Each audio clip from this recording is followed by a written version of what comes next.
one addict of Facebook confided in me, not confided, he actually boasted to me that he made 500 friends in one day.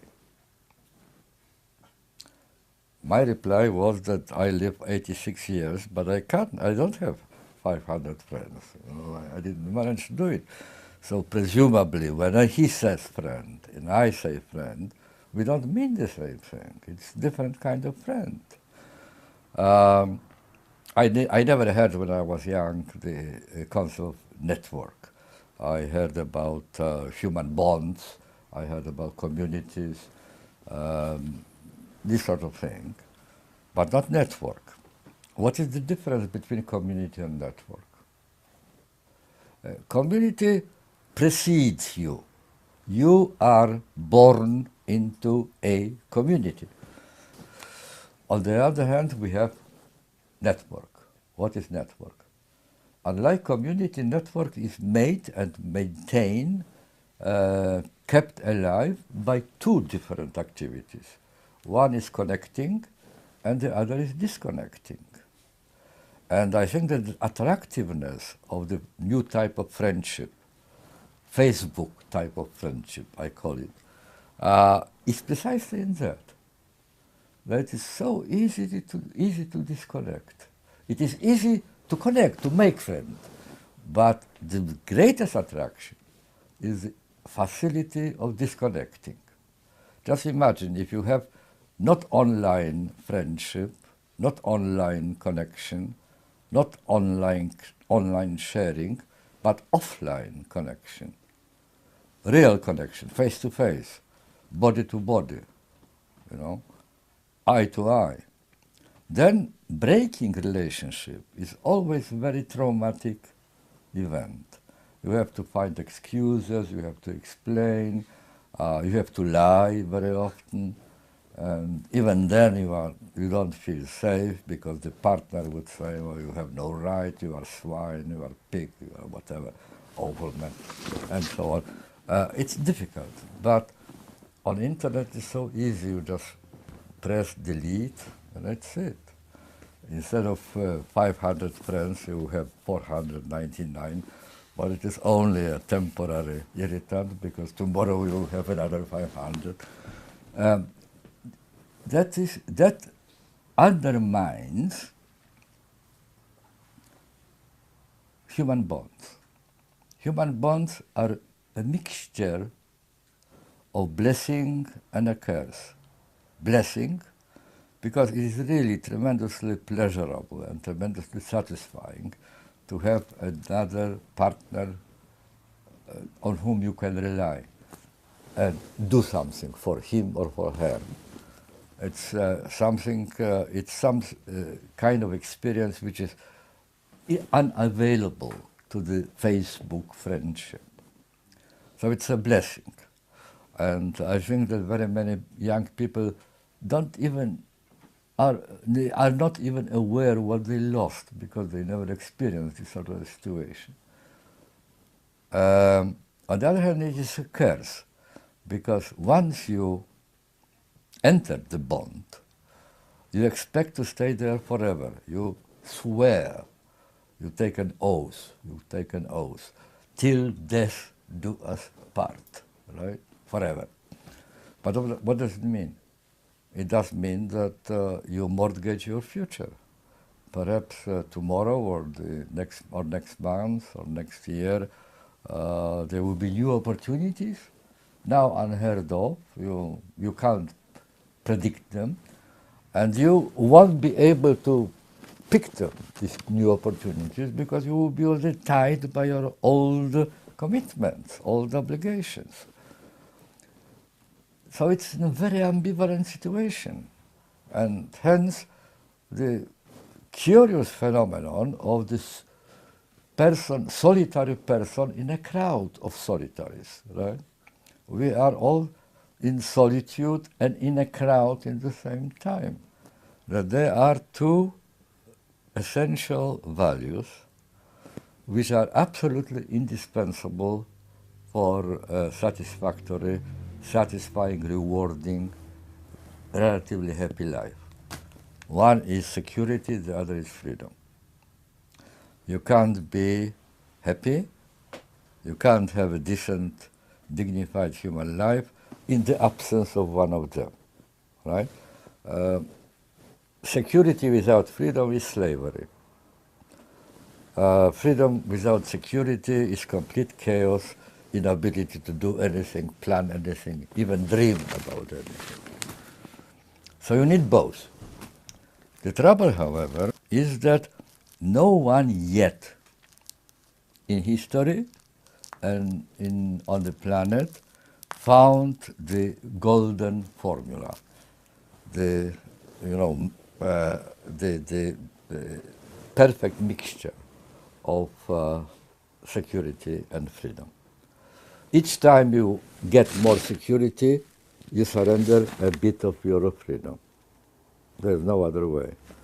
Each time you get a bit more freedom, you surrender part of your security.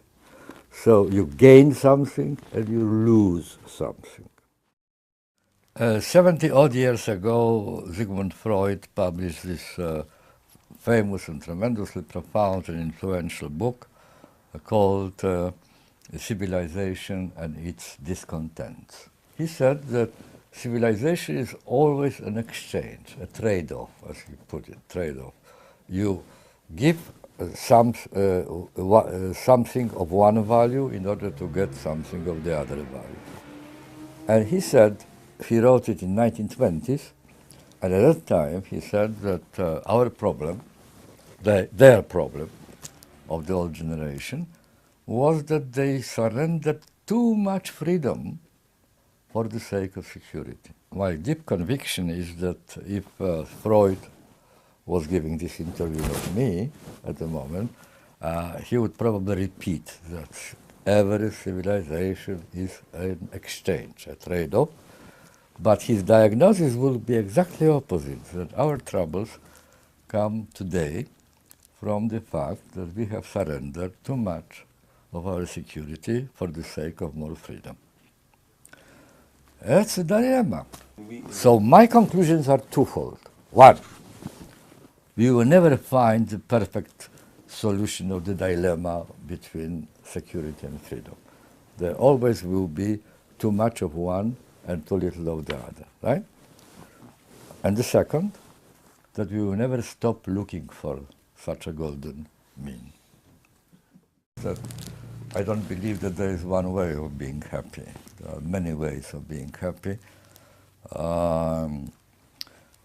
There are two, in this little book about art of life, I wrote that there are two factors, independent factors, relatively independent factors, which shape up human life.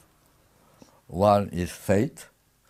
Fate is the short name for all things on which we have no influence, which happen to us, but they are not of our doing. That's fate.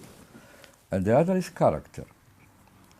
And character is a very individual thing. You can work on your character if you want. You can change it, you can improve it. It is under your control to a very great extent. The division of labor between fate and character is such that